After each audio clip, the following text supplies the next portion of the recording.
Join malam hari ini. Apakah ada yang baru teman-teman yang malam hari ini bergabung? Barangkali ada teman-teman yang baru pertama kali mengikuti sekolah orang tua. Boleh kasih respon di kolom chat.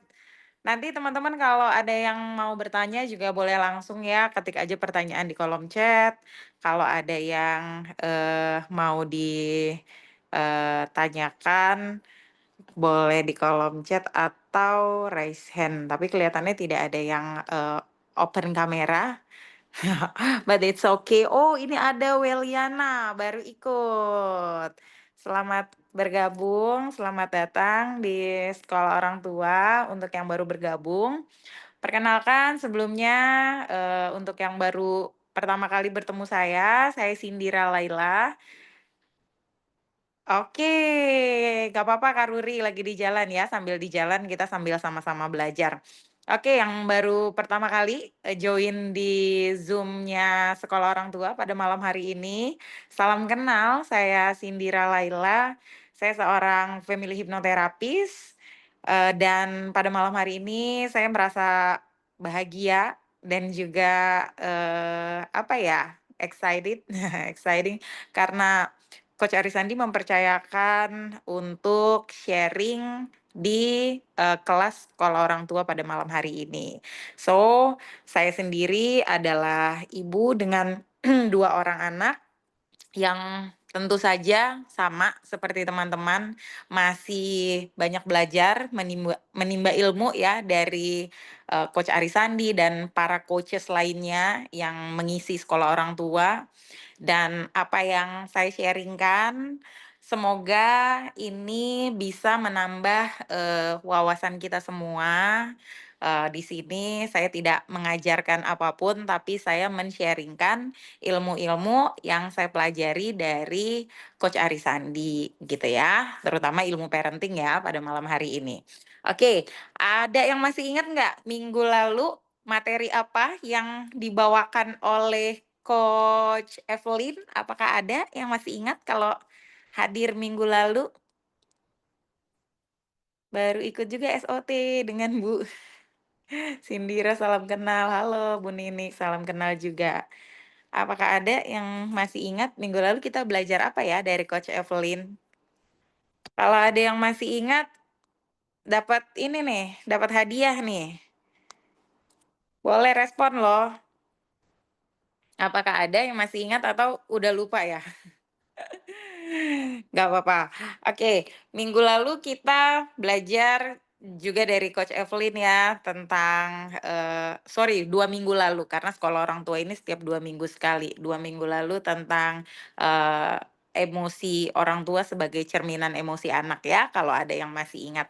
Oke, nah pada malam hari ini, masih berhubungan juga dengan komunikasi, kunci komunikasi yang bisa menumbuhkan anak itu agar anak itu merasa didengar, dipahami, dan dicintai itu seperti apa sih? Oke, saya mau sharing mengapa mengkomunikasikan perasaan kepada anak, dari orang tua kepada anak itu penting. Karena ketika anak-anak itu tidak bisa secara lugas langsung mengungkapkan emosinya gitu ya.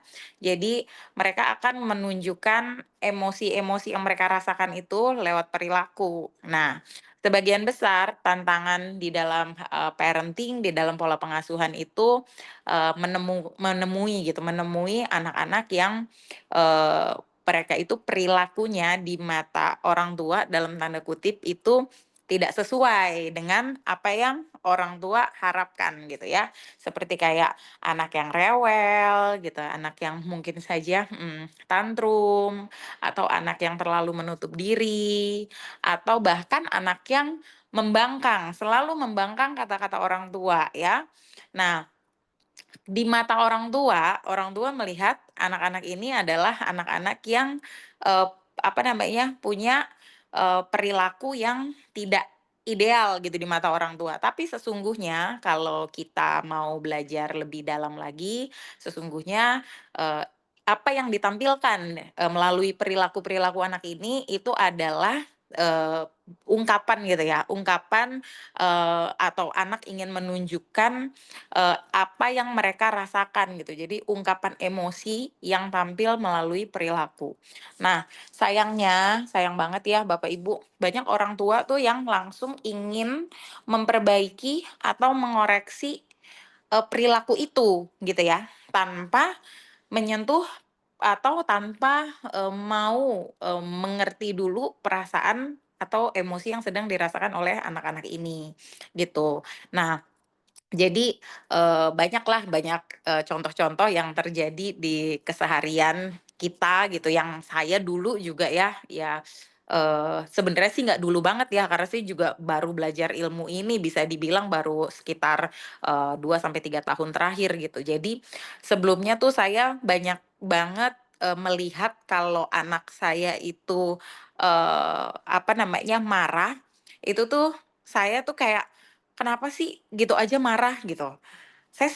Dulu saya sering banget ya kayak gitu teman-teman, "Kenapa sih gitu aja marah?" Gitu. Atau, "Ah kamu tuh udah deh jangan jangan gampang marah, jangan gampang nangis. Kamu tuh jangan gampang." Anak saya tuh gampang, kalau saya lihat dulu tuh dia tuh kayak langsung, cepet berubah gitu mood-nya ya. Ini kan kita lagi jalan-jalan, ibu sama bapak, saya dan suami gitu, ibu sama bapak ajak kamu jalan-jalan, ajak kamu happy-happy, kita tujuannya happy-happy. Tapi kenapa kok jadi malah kamu tuh malah manyun, malah cemberut gitu.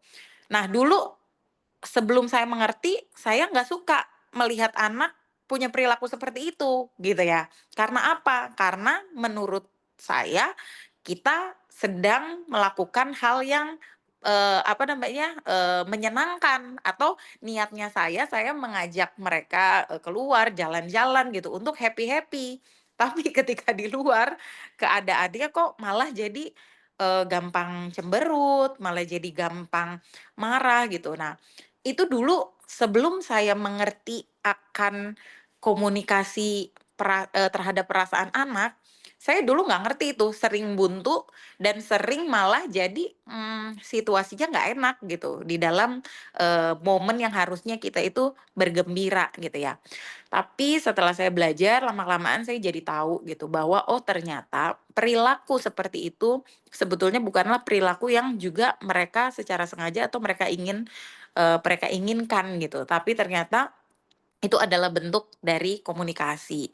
Nah, akhirnya ya lama-kelamaan saya juga mulai menyadari, mulai, apa ya, belajar gitu, belajar cara mengkomunikasikannya.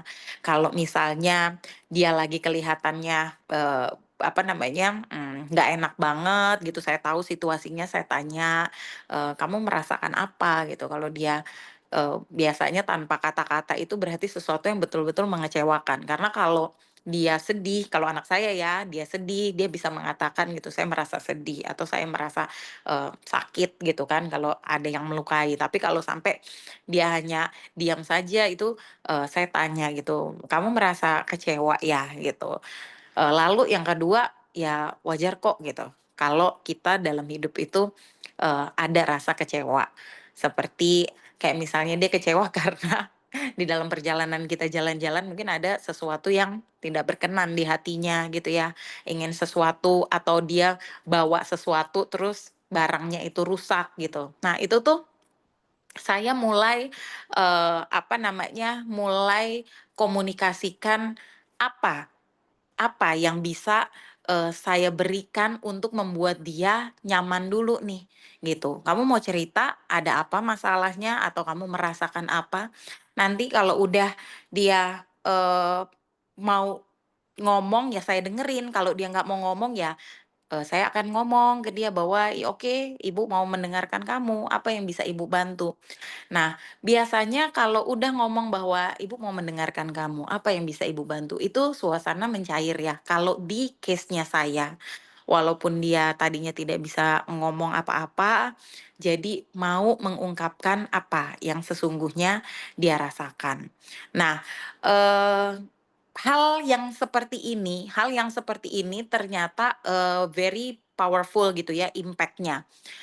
Dengan menanyakan apa yang dia rasakan, lalu kita menawarkan, apa namanya, kehadiran kita gitu. Jadi, oke, kita mau mendengarkan, kita menawarkan untuk, membantu dia, maka anak ini akhirnya akan merasa bahwa kita dia dimengerti oleh kita, gitu. Jadi dia merasa dimengerti, kalau yang dulu kan responnya, "Ada apa sih? Gitu aja kamu, marah, kenapa sih?" Gitu, "Gitu aja kamu, nangis," gitu ya. Ini menjadi berubah ya pendekatan yang menjadi, anak merasa dimengerti dan tidak dihakimi gitu, karena kita mau, mendengarkannya gitu ya. Jadi anak akan merasa bahwa perasaannya dia itu valid dan tidak salah memiliki perasaan yang seperti ini, gitu ya. Nah, bisa juga, langkah, praktisnya kalau kita mau mau apa namanya, mau lebih mendekatkan, diri kita dengan anak, mengerti emosi yang dia rasakan, kita juga bisa untuk, komunikasi kepada anak ini seperti, oke, waktu, mama gitu, waktu ibu seumuran kamu, itu juga sama kayak kamu perasaannya. Ibu juga ngerasa, eee, kayaknya campur aduk ya, kayaknya nggak ngerti ya apa yang mau diungkapin gitu. Kalau ibu jadi kamu juga pasti ibu juga merasakan hal yang sama seperti itu. Misalnya dia lagi kesal ya, kita bilang, ibu juga pasti merasa kesal. Nah, hal-hal kayak gini yang memposisikan diri kita mengerti dia, itu akan membuat dia tuh akhirnya tuh mengerti bahwa, "Oh, aku ini dihargain. Oh, aku ini berharga." Dan memang nggak bisa terjadi dalam waktu semalam ya untuk melakukan hal ini. Kalau untuk diri saya tuh memang butuh waktu dan, apa namanya, konsistensi terus-menerus, eee tapi saya bisa melihat hasilnya, buah-buahnya itu memang, eee, terjadi apa ya, perubahan yang sangat baik dari, sisi anak akhirnya bisa meregulasi emosinya, seperti itu. Dan, saya tuh ngerasa ya kalau saya udah bisa untuk, sama dia, apa sih gitu yang mau kamu omongin kalau ada, ibu mau mendengarkan. Itu tuh akhirnya jadi lebih mudah juga bagi saya untuk membuat dia tuh jadi punya citra diri positif ya, karena setelah itu saya bisa, eee setelah saya mengakui gitu kan perasaannya dia, saya bisa memahami, saya juga akhirnya bisa untuk mendukung dia. Mendukungnya dengan, "Kamu hebat loh," gitu, "kamu hebat loh, kamu bisa ngomong ke ibu kalau kamu tuh sedih." Karena nggak gampang loh untuk ngomong, untuk mengakui kalau kita tuh sedih gitu. Jadi, saya memberikan apresiasi ya, apresiasi kepada anak ini supaya dia tahu bahwa mengakui emosi yang sedang dia rasakan itu bukanlah sebuah kesalahan, bukanlah sebuah hal yang tabu. Nggak apa-apa kok, gitu. Nggak apa-apa kok kalau kamu merasa seperti itu. Atau kalau misalnya dia udah, berbicara jujur gitu ya, saya juga ucapkan terima kasih, "Makasih ya kamu udah jujur, karena untuk jujur tuh butuh keberanian loh. Berarti kamu tuh udah jadi anak yang berani dan ibu, apa namanya, ibu menghargai itu." Dulunya ya, awalnya ya, saya pikir anak-anak ini diajakin ngomong seperti ini tuh masih terlalu kecil. Saya pikir dulu mereka tuh nggak ngerti kalau, saya ajakin ngomong seperti ini. Tapi ternyata, ya karena ini yang diajarkan oleh Coach Arisandi, ini juga yang diterapkan, jadi saya udah nggak mempertanyakan lagi. Saya pikir kalau ini diajarin untuk, parenting, pasti ini bener dan dampaknya pasti akan positif gitu, entah nanti saya menuainya kapan gitu ya teman-teman. Jadi, saya lakukan ini kepada anak-anak saya memang dari, berarti kurang lebih dari umur mereka mulai 3 tahunan. Dari umur mereka mulai 3 tahunan, kalau yang lebih kecil lagi saya udah melakukan itu bahkan dari umurnya setahun, yang adiknya, yang anak saya nomor 2.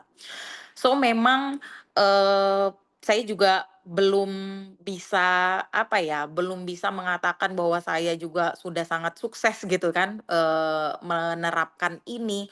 Tapi, saya merasakan dampak dampak di kehidupan sehari-hari itu memang jadi lebih mudah untuk komunikasi, untuk, anak-anak itu memahami maksudnya saya. Karena, kita sebagai orang tua lebih dahulu memahami maksudnya mereka atau mengerti apa yang sedang mereka rasakan, seperti itu. Oke, nah kalau, contoh-contoh yang terjadi ya, yang terjadi kalau misalnya kita tanpa mau mengerti emosi atau perasaannya anak tuh seperti apa sih gitu ya. Misalnya anak pulang nih, pulang sekolah gitu ya, terus udah kayak gitu, kayak tadi nih contohnya ya, contohnya tadi itu anak saya pulang sekolah dan, wajahnya sangat murung, Miss-nya mengatakan juga kalau dia, hari ini dia, tidak dalam kondisi good mood di sekolah, ada apa saya juga nggak ngerti, udah sarapan, makanan, yang dia makan di sekolah juga cukup gitu, saya nggak ngerti ada apa. Begitu saya tanya, itu dia mengatakan bahwa, perutnya nggak enak, sakit. Tapi saya tahu karena ada insting juga ya seorang ibu gitu bahwa tidak betul-betul karena sakit perut ini, tapi ada sesuatu yang lain akhirnya, saya nggak buru-buru untuk, pulang gitu. Tapi saya duduk dulu di pendopo, saya pangku, saya, eee tanyakan gitu apa yang dia rasakan, apa yang, bersedia dia ceritakan kepada saya. Apapun itu saya bersedia mendengarkan. Itu, saya melihat diri saya ya, saya melakukan itu betul-betul, perubahan yang bisa dibilang 180 derajat.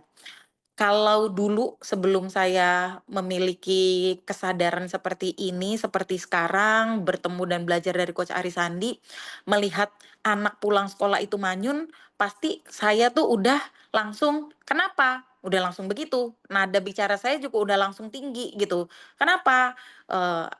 Tadi gimana? Di sekolah kamu ngapain? Kamu good girl nggak? Gitu, good job nggak di sekolah? Kamu begini nggak? Begitu nggak? Makanannya gimana? Habis apa enggak?"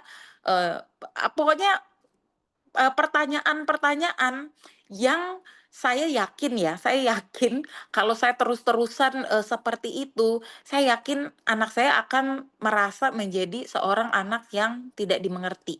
Karena emosi yang dia rasakan itu bisa diasosiasikan gitu atau bisa apa namanya, diinterpretasikan sebagai sesuatu yang menjadi sebuah masalah gitu. Nah, dulu saya pernah, melakukan ini ya teman-teman. Jadi, honestly saya pernah melakukan ini sampai ada di titik anak saya itu ketika umurnya dia itu kurang lebih 5 tahunan, itu tuh, pernah dia pernah dia mengatakan bahwa, ibu yang selalu benar, saya yang selalu benar. Dia pernah mengatakan seperti itu. Dan, di titik dia mengatakan itu, saya juga menyadari bahwa saya sudah jauh banget berarti, udah salah jalan banget nih berarti, sampai di titik anak, 5 tahun ngomong bahwa, "Iya, ibu memang yang selalu benar." Itu, jujur aja ya teman-teman ya, bagi saya itu menyakitkan. Tapi saya mau sharing ini karena apa? Karena saya sudah pernah melakukan ini dan saya menyadari tidak bisa terus-menerus ada di dalam kondisi ini. Saya belajar, saya cari bantuan dan saya mau dengan rendah hati untuk mengubahnya. Dengan rendah hati untuk, merubah apa yang, sudah terlanjur gitu ya, sudah terlanjur saya lakukan dengan, unaware, dengan tidak sadar, itu boleh saya masih punya kesempatan untuk memperbaiki, gitu ya. Jadi akhirnya, saya perbaiki itu, saya perbaiki dengan yang tadi saya sharing-kan, apa namanya, di awal ya. Nah, kalau, kita bertanya sama anak misalnya, dia pulang sekolah, apa namanya, sambil manyun seperti itu ya, kita tanya, "Kenapa begini? Kenapa begitu? Jangan seperti itu dong, kita orang tua juga capek, kita orang tua juga, hari ini juga banyak yang dikerjakan, banyak yang, mesti dilakukan." Itu maka dia akan merasa tidak dimengerti. Nah, kenapa kita perlu untuk Eee, memahami dulu perasaan anak, apa yang ada di dalam, apa yang sedang bergejolak gitu, emosi apa yang sedang bergejolak di dalam dirinya. Karena pada dasarnya otak anak ya, otak emosional anak itu di limbic system itu, otak itu akan tenang ketika seorang anak ini merasa didengarkan, ya. Jadi, ketika seorang anak merasa didengarkan, pada kondisi dia itu tenang, maka pada limbik sistemnya, anak ini akan bisa membuka ruang untuk anak itu bisa belajar dan berpikir. Justru kalau kita tidak mengerti hal ini, maka ini yang kelihatannya anak-anak ini, belajar tapi kayak nggak ada yang nyantol gitu di otaknya, kayak, "Kamu ini sebenarnya belajar apa enggak sih?" Gitu. Nah, ini bisa jadi gitu ya, ini bisa jadi menurut menurut ilmu pikiran ya, bisa jadi karena sebetulnya memang, anak ini tidak merasa didengarkan. Sehingga limbik sistemnya tadi, otak emosional anaknya tadi, otak emosional si anak ini tidak bisa tenang. Nah, ketika tidak bisa tenang dan, dia merasa tidak didengarkan, ini akhirnya membuat anak sulit untuk, belajar dan berpikir. Seperti itu teman-teman yang, saya pelajari ya dari, coach kita, Coach Arisandi. Oke. Nah, selanjutnya ketika kita mau memahami emosi anak gitu ya, mau memahami perasaannya dia, itu sebenarnya bisa membuat apa sih? Sebetulnya itu bisa menghindarkan anak dari rasa bersalah tadi. Rasa bersalah karena dia punya emosi-emosi yang beragam di dalam dirinya gitu. Karena kalau ini kalau ini tidak didapatkan, maka si anak akan merasa menampilkan sebuah emosi itu kesalahan gitu dan ini akan bahaya ya untuk, jangka panjang gitu, untuk kehidupan, anak ini bertumbuh nanti jadi orang dewasa gitu ya teman-teman. Jadi, ini juga melatih empati orang tua ya, karena apa? Karena anak belajar dari komunikasi, orang tua dan anak, seperti itu. Jadi pola, komunikasi kita itu yang akan nantinya diserap oleh otak anak-anak, membuat mereka, berpikir, membuat mereka merasa, ya kembali lagi, akhirnya bentuk komunikasi kita dengan anak itu yang akan membuat dia apakah dia merasa didengarkan, apakah dia merasa dipahami, apakah dia merasa dicintai atau tidak, atau justru merasa saya tidak didengar, saya tidak dipahami, saya tidak dicintai, ya, seperti itu. Coba saya lihat kayaknya ada pertanyaan di kolom chat dari Ibu Lisa. Jadi maksudnya semua emosi perlu diungkapkan gitu coach. Bagaimana mereka keluarkan marah dan kecewa yang baik. Ya, jadi maksudnya semua emosi yang dirasakan oleh anak itu sebaiknya bisa kita pahami. Sebaiknya kita bisa memberikan pemahaman bahwa semua emosi yang dia rasakan itu adalah normal. Gitu.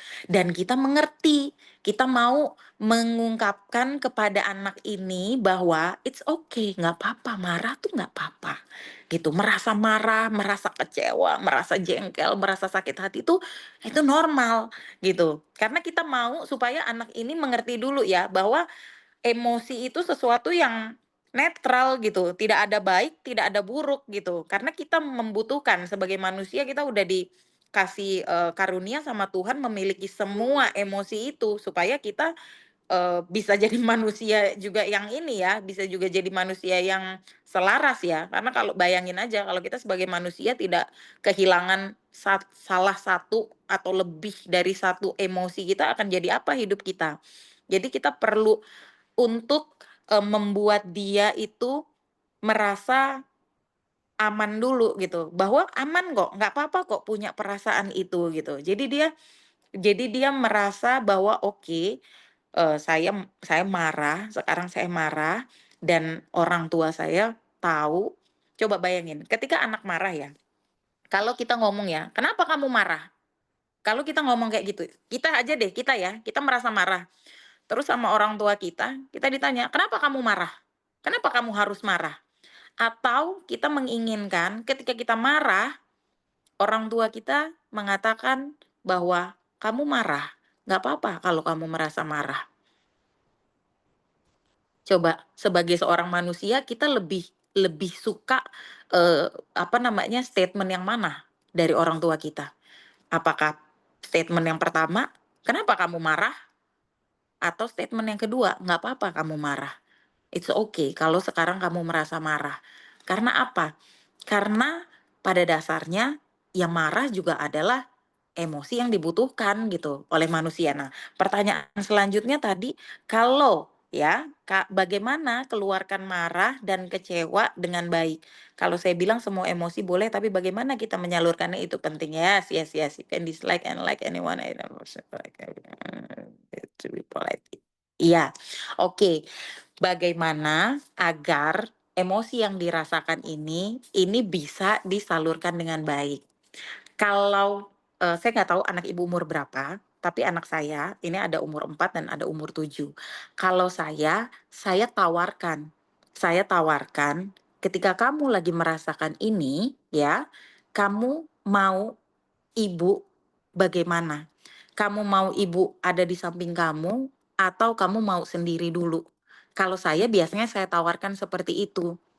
Nah, kalau dia biasanya ada kalanya anak saya minta sendiri dulu, "Oke, kalau kamu nanti sudah mau bersama-sama dengan ibu, kamu kasih tahu ya, ibu ada untuk kamu." Kalau dia mintanya sendiri dulu. Tapi kalau misalnya dia mau ibunya ada di sampingnya, ya saya akan tawarkan lagi, "Oke, ibu ada di sini, kalau kamu mau cerita, ibu mendengarkan." Just do it, hanya lakukan itu saja. Kalau, eee, kondisinya memungkinkan kondisinya memungkinkan untuk kita ada di sampingnya, dia mau kita ada di sampingnya, ya benar-benar kita ada di sampingnya. Tanpa tanpa tanpa perlu, berkata-kata, tanpa perlu, nanya-nanya, tapi kita ya cukup seperti apa yang dia mau. Kalau anak 7 tahun, 4 tahun ini masih lebih sering minta dipeluk memang. "Apa yang kamu rasakan?" "Oh, kamu merasa marah? Mmm, mau cerita sama ibu? Apa yang buat kamu marah?" "Oh iya, tadi begini-begini di sekolah," apa segala macam. "Oke, sekarang ibu mengerti kamu merasa marah, ibu juga kalau jadi kamu juga merasakan hal yang sama. Dulu ibu juga seperti itu waktu ibu TK. Oke, setelah itu kamu mau ibu di sini temani atau kamu mau ibu melakukan sesuatu?" "Iya, aku mau dipeluk atau dipangku." "Oke, dipeluk, dipangku," seperti itu. Jadi, sebetulnya anak-anak ini juga tidak selalu mereka itu, meledak, meluap emosinya. Justru yang saya pelajari, ledakan-ledakan emosi itu ketika memang dia merasa betul-betul tidak ada lagi yang memahami, tidak ada lagi yang mengerti. Tapi sekeras apapun, anak-anak ini tantrum, kalau kita mengatakan bahwa kita ada di sampingnya, kita mau mendengarkan mereka, kita akui apa yang mereka rasakan, itu, eee, berulang kali dan banyak kali itu tidak terjadi ledakan emosi yang, cukup besar gitu ya. Artinya, semuanya bisa dikontrol gitu. Nah, kalau remaja lagi banyak mood swing, yes, apalagi remaja, biasanya remaja ini malah, nggak pengen ya kalau terlalu banyak intervensi dari orang tua. So, bisa dimulai dengan kata-kata yang tadi saya bilang bahwa, "Oke, mungkin kamu merasa lagi unmood, lagi nggak bagus mood kamu, tapi kalau ada yang mau kamu ceritakan, mama mau mendengarkan atau mami mau mendengarkan kamu." Seperti itu.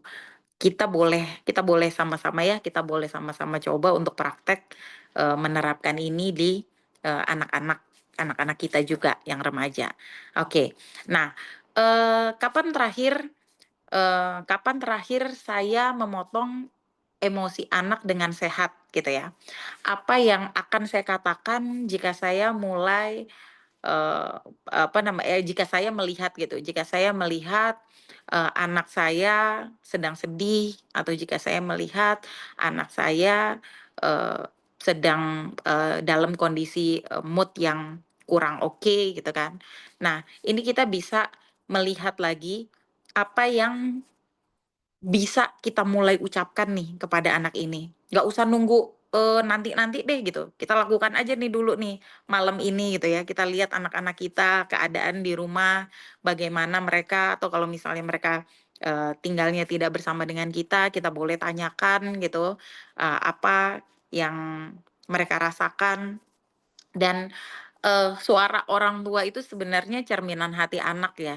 Jadi kadang anak itu tidak minta solusi, kadang mereka itu mintanya, "Tolong dong pahami dulu perasaan aku," gitu. Nah, sebagai orang tua, kita nggak harus selalu tahu jawabannya. Kita nggak harus selalu tahu sebetulnya apa sih gitu yang mereka rasakan atau yang mereka, pikirkan gitu. Tapi ketika kita bisa hadir gitu ya, hadir sepenuh hati ya, bukan cuman hadir secara, fisik aja gitu, tapi betul-betul kita hadir dengan hati kita yang mau mendengarkan dan mau menerima, mereka, maka justru ini yang akan menjadi gerbang gitu ya, ini yang akan menjadi kunci kita bisa, punya satu ikatan emosional yang sangat baik dengan anak-anak. Karena itu tadi ya, eee, tidak penting gitu, tidak penting bagaimana kita mencintai mereka, sebetulnya yang terpenting adalah bagaimana mereka merasa, didengar, dipahami, dan dicintai gitu oleh orang tuanya, oleh kita, seperti itu. Oke,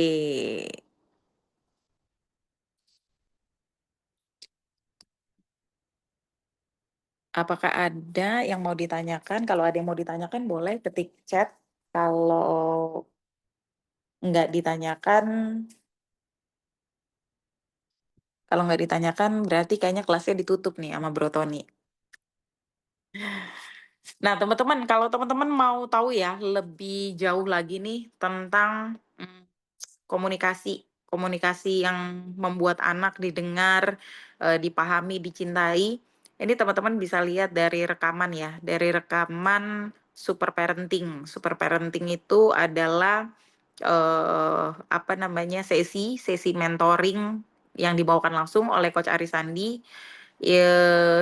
Itu ada berisi kurang lebih 20 atau 30 sampai 30, video, itu sangat bagus ya untuk jadi bekal nih, jadi pegangan kita orang tua. Jadi kapanpun kita butuh, jawaban atau kita butuh insight, kita bisa play tuh video-video yang udah direkam, dari mentoring, super parenting-nya Coach Arisandi. Nah, teman-teman kalau, eee, belum punya atau mau punya gitu, itu bisa menghubungi ketua kelas kita, Bro Tony. Ya, jadi itu dikupas oleh Coach Arisandi dengan sangat mendalam, bahkan ada, panduan, Coach Arisandi memberikan sesi hipnoterapinya juga di dalam apa namanya, video-video itu, di dalam mentoring, super parenting. Itu saya sangat merekomendasikan teman-teman punya, apa namanya, punya videonya ya dari Coach Arisandi. Karena apa? Karena itu ketika kita lagi menghadapi, situasi yang tidak tidak sesuai dengan apa yang kita harapkan tuh. Nah, video-video itu bisa jadi ini banget, bisa jadi panduan banget tuh bagi orang tua yang mau belajar menjadi orang tua yang profesional, gitu ya. Karena kan kita selalu mengupgrade diri untuk menjadi profesional di bidang-bidang yang kita tekuni ya, gitu. Tentu saja di profesi-profesi kita gitu. Tapi sadar atau tidak bahwa menjadi orang tua gitu, menjadi orang tua adalah sebuah, apa ya, sebuah karunia gitu ya, yang sangat mulia gitu dan, Apakah kita pernah terfikirkan menjadi orang tua yang profesional gitu? Saya dulu nggak terpikirkan, tapi semenjak saya tahu gitu ilmu-ilmu ini, akhirnya saya berpikir, "Oh iya, saya mau juga nih ya jadi orang tua yang profesional." Karena untuk menjadi seorang hipnoterapis aja, saya mau serius sungguh-sungguh belajar gitu ya. Bagaimana dengan menjadi orang tua nih, ini mulia di atas mulia gitu, karena betul-betul adalah, ketetapan Tuhan gitu kan, menjadi orang tua itu adalah ketetapan Tuhan. So itu video-video itu sangat amat banyak membantu, menolong, membimbing saya, dalam perjalanan, parenting saya, seperti itu. Dan pasti akan sangat bermanfaat juga untuk teman-teman, karena itu udah diikuti oleh, puluhan, ratusan orang, lainnya gitu ya, langsung dibimbing oleh Coach Arisandi. Oke, apakah ada pertanyaan, ada tips khusus berbicara dengan teens? Nggak, Coach? Ada dong. Tips khususnya ketika berbicara dengan teenager, eee, pertama ya, kita bisa mengerti apa yang sedang dia rasakan, ya. Karena karena gini, karena saya seorang terapis yang banyak sekali di dihubungi oleh orang tua untuk, menerapi, para teenager ini, gitu ya. Orang tuanya ketika, sebelum wawancara ngomongnya ke saya bahwa anaknya begini-begini, anaknya sangat tertutup, anaknya susah sekali berkomunikasi dengan orang tuanya, anaknya tuh kayak, masuk kuping kiri keluar kuping kanan, seperti itu ya. Itu keluhan-keluhan orang tua. Tapi setelah di dalam sesi, ternyata anak-anak ini, mengatakan sebetulnya mereka juga tidak ingin berperilaku demikian, gitu. Hanya saja karena, gaya gaya, pendekatannya orang tua itu tidak membuat dia dimengerti, diakui apa yang dia rasakan, itu akhirnya dia sulit untuk menjelaskan lebih jauh lagi apa yang sebetulnya terjadi gitu. Nah, jadi kalau untuk teenager, pertama kita harus bisa mengakui dulu gitu. Mengakui apa yang dia rasakan itu adalah normal, seperti itu. Oke, kalau misalnya kita mengatakan bahwa, "Oh ya?" Gitu, "Gimana ini si A?" Gitu kan. "Oh, masa dia seperti itu sama kamu? Terus kamu gimana?" "Iya, aku tuh padahal tuh aku tuh nggak kayak gitu, tapi ya jadi males aja, jadi bete aja." Iya juga sih ya, kalau mama jadi kamu atau kalau ibu atau mami jadi kamu juga pasti juga bete, kayak gitu.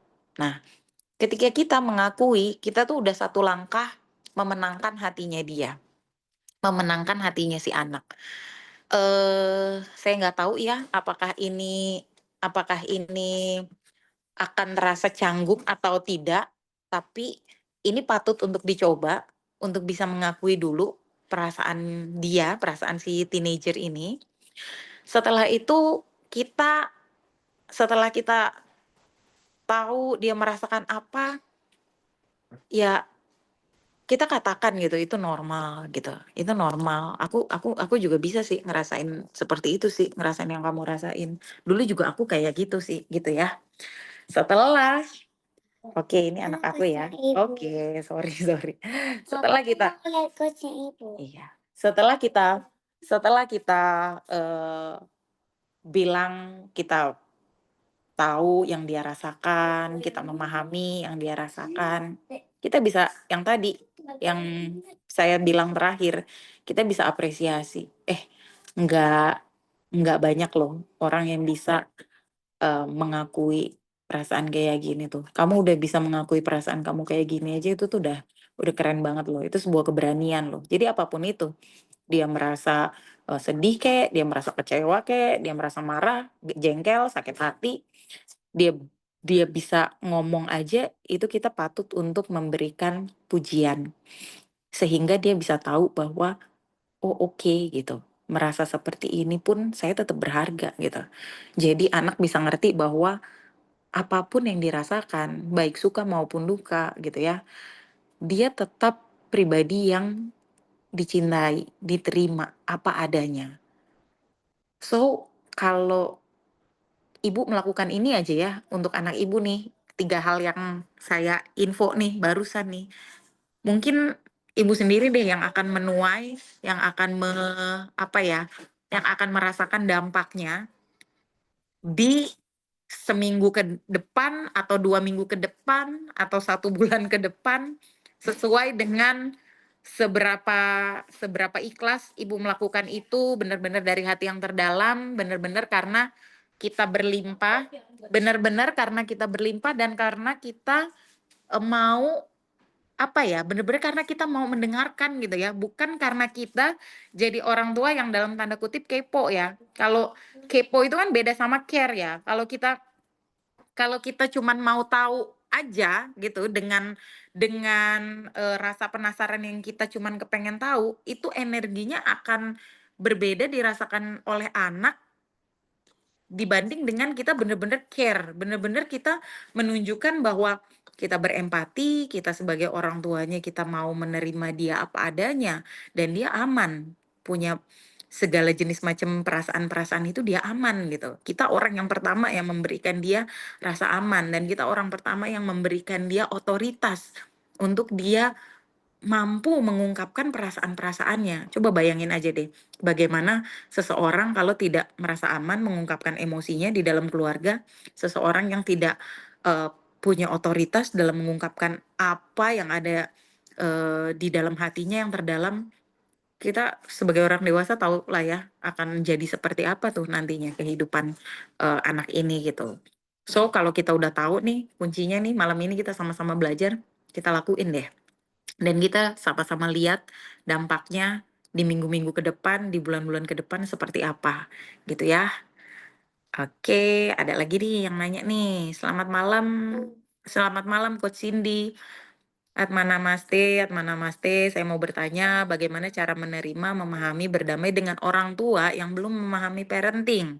Berkali-kali menjudge, mengomeli, memarahi saya sebagai anak. Usia saat ini 20-an tahun, Coach. Oke, sukacita di sini ya namanya ya. Pertama saya pertama pertama saya, mmm apa ya, saya turut bisa merasakan perasaan yang kamu rasakan seperti ini. Terus, terima kasih karena kamu sudah mau bertanya, terima kasih karena sudah mengakui.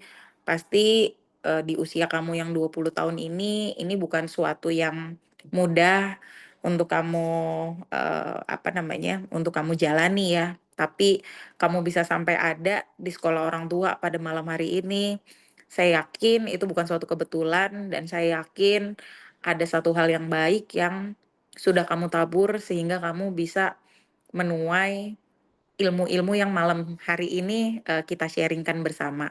Oke, kalau di sini pertanyaan kamu bagaimana cara menerima, memahami, dan berdamai dengan orang tua ya, dengan orang tua yang berkali-kali menjudge, mengomeli, memarahi. Berarti di sini kamu udah ada kesadaran untuk mau menerima bahwa, mereka dengan segala kekurangannya, dengan segala keterbatasannya, ya memang itu adalah diri mereka ya. Jadi saya lihat di sini kamu punya level kesadaran yang cukup baik, yang sangat baik bahkan. Karena apa? Karena di sini pertanyaan kamu aja mencerminkan kedewasaan kamu dengan bertanya, "Bagaimana cara saya memahami?" Itu udah sebuah aduh kalau saya boleh bilang ya, 20 tahun saya belum punya level kesadaran seperti ini, saya sangat mengapresiasi anak muda yang seperti ini. Ini udah sebuah lompatan kesadaran yang besar banget menurut saya, luar biasa. Karena kamu tahu bahwa, apa yang terjadi, kontrolnya, responnya tetap di diri saya gitu ya, saya melihat ini. So, yang bisa saya sharing-kan tips dari saya, pahami bahwa mereka adalah orang tua yang mungkin saja kesadaran dan pemahamannya mereka baru sampai di sana. Karena apa? Karena mungkin saja pada saat mereka menjadi orang tua, menjadi orang tuamu, dan selama mereka menjadi orang tuamu, mereka tidak mempunyai sumber daya pengetahuan seperti ini, tidak mempunyai sumber daya yang memadai untuk mereka belajar seperti ini. So, apa namanya?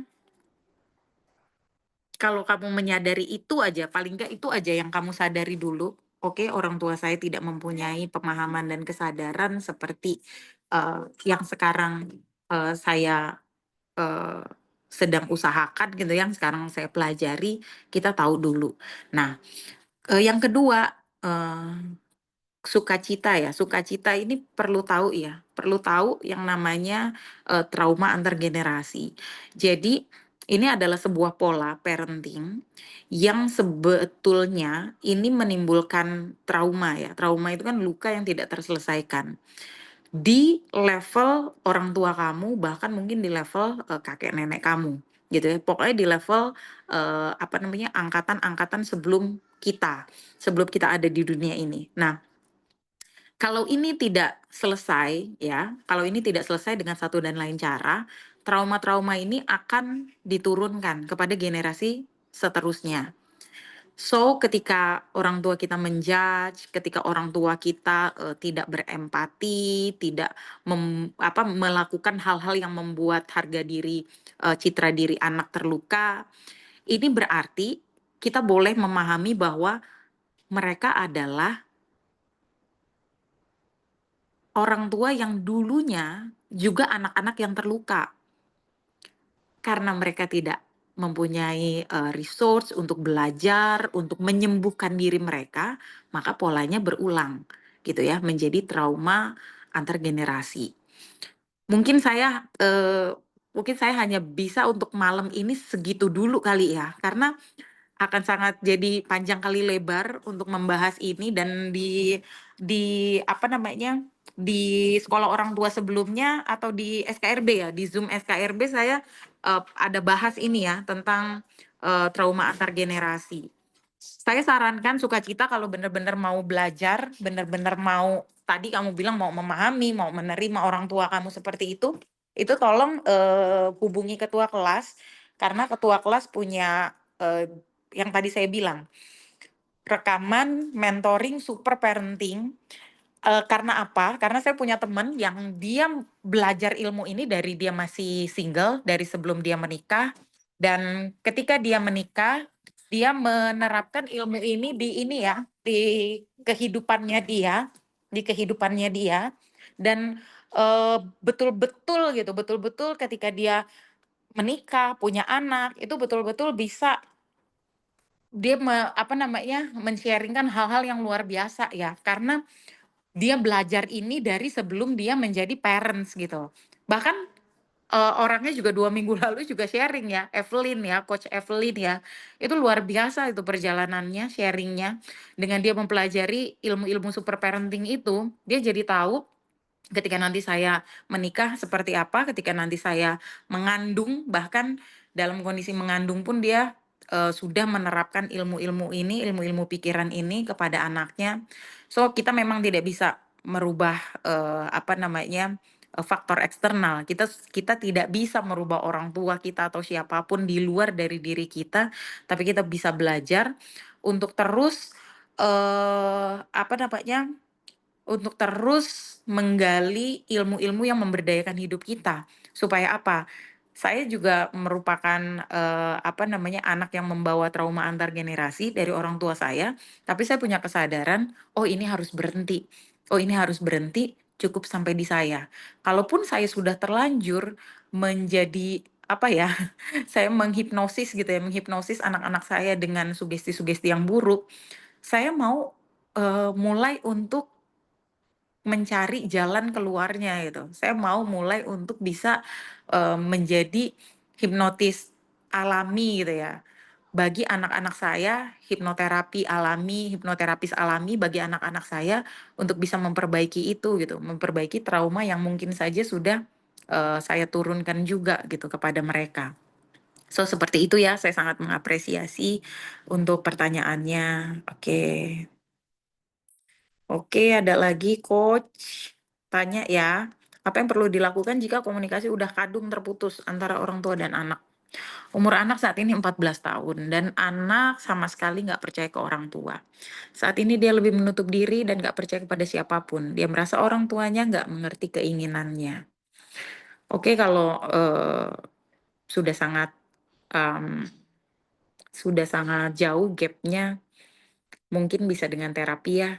Nggak usah mengharapkan anaknya untuk diterapi, tapi silakan orang tuanya mencari hipnoterapis, banyak sekali di, AHI, di Selaras Damai Jiwa, hipnoterapis yang berkompeten berkompeten untuk, membantu ya menerapi. Karena kalau, sudah 14 tahun kan sudah cukup ini ya, sudah cukup lama berarti dia, mendapatkan apa namanya, paparan-paparan gitu ya, paparan-paparan dari belief-belief yang negatif dari parenting kita ya, parenting orang tuanya maksud saya. Ya seperti itu ya untuk yang bertanya ini Ibu siapa tadi? Ibu Ruri ya? Oke, Ibu Ruri boleh dengan orang tuanya dulu ya, terapi ya Bu Ruri. Thank you. Oke, ada lagi? Coach gimana ya menghadapi anak korban bully?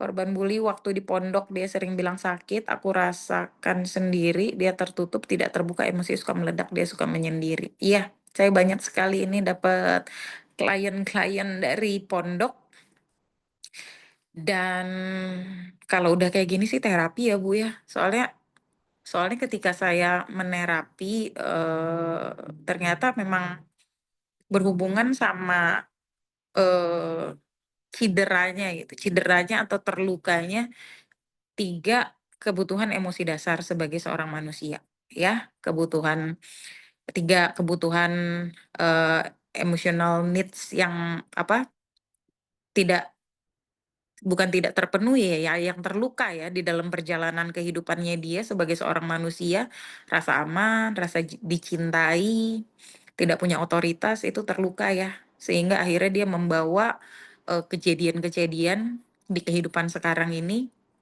salah satunya pembulian, seperti itu. Jadi beberapa klien saya, bahkan bukan cuman klien anak, sampai sampai anak yang juga udah nggak anak-anak gitu ya, sampai anak yang usianya juga udah di atas 25 tahun mengalami pembulian di kantor. Ketika saya terapi memang sama, polanya masih pola yang sama, pola perasaan tidak berharga, tidak merasa cukup layak dan pantas, ada pola, tidak aman di dalam keluarga dan tidak ada otoritas diri. Ketika itu salah satu atau tiga-tiganya terganggu itu ya, itu kayak gitu ya. Jadi saran saya terapi ya, Bu, kalau udah seperti itu. Oke, gimana apalagi nih, gimana oke. Sorry sorry sorry, itu tadi ya, udah benar ya jawaban saya ya, yang tadi untuk Ibu Ruri, orang tuanya terapi, untuk Fatimah, sorry, Fatimah yang korban bully, ini juga ya, ini perlu perlu untuk terapi ya. Karena kita nggak tahu tuh, dia punya akar masalahnya tuh sedalam apa si anak ini. Perlu kita lihat di pikiran bawah sadarnya yang terdalam itu ada luka atau ada trauma apa, gitu ya. Karena kejadian pembulian di sekolah itu hanya kejadian, kita bisa mengatakan itu kejadian penguatnya aja, tapi kejadian pertamanya atau akar masalahnya itu udah terbentuk gitu. Sehingga dia di usianya dia sekolah, dia mengalami kejadian-kejadian yang berulang seperti ini, gitu ya. Oke, terima kasih, oke, sama-sama. Oke, sama-sama. Oke, teman-teman, apakah masih ada yang ditanyakan? Kalau tidak ada yang ditanyakan, saya akan mengajak teman-teman untuk melihat ada beberapa afirmasi-afirmasi yang kita bisa katakan kepada anak-anak kita. Coach, anak sejak dini diberi kesempatan punya otoritas seperti pilih baju, pilih foto, apa pilih batin, nggak ya? Nggak ada. Dikasih otoritas justru malah membangun citra dirinya ya. Nggak ada istilah terlalu bebas ya. Nggak ada kalau jadi yang disebut kita melatih anak memiliki otoritas itu tentu aja sesuatu yang tidak mengancam, membahayakan jiwanya ya. Kayak pilih baju itu kan nggak mengancam jiwanya. Dia mau makan apa itu kan nggak mengancam jiwanya ya. Jadi nggak ada efek negatifnya. Justru malah itu akan bagus ya, bagus menumbuhkan apa namanya, tercukupinya kebutuhan dasar emosi dia sebagai seorang manusia. Salah satunya itu dengan otoritas. Sorry ya, saya batuk. Dengan otoritas. Oke, teman-teman, kalau teman-teman mau mulai untuk kita sama-sama bisa belajar mulai dari besok hari apa ya? Besok hari Kamis ya, besok hari Kamis. Yuk kita sama-sama mulai. Nanti saya bisa kirimkan ke ini, ke apa namanya, grup aja ya, grup sekolah orang tua. Kita bisa mulai dengan mengakui perasaan-perasaan anak, mengatakannya itu akan menjadi afirmasi yang positif gitu ya. Mama lihat, ibu lihat bahwa semakin hari kamu itu semakin mau ya untuk eh sorry, bukan semakin mau, ibu lihat atau mama lihat semakin hari kamu semakin eh, semangat ya untuk belajar, misalnya itu belajar. Kita katakan bahwa papa, mamanya senang, atau mungkin kita juga bisa bilang kita bangga melihat dia belajar, melihat kamu belajar dengan semua tantangan yang kamu hadapi gitu ya.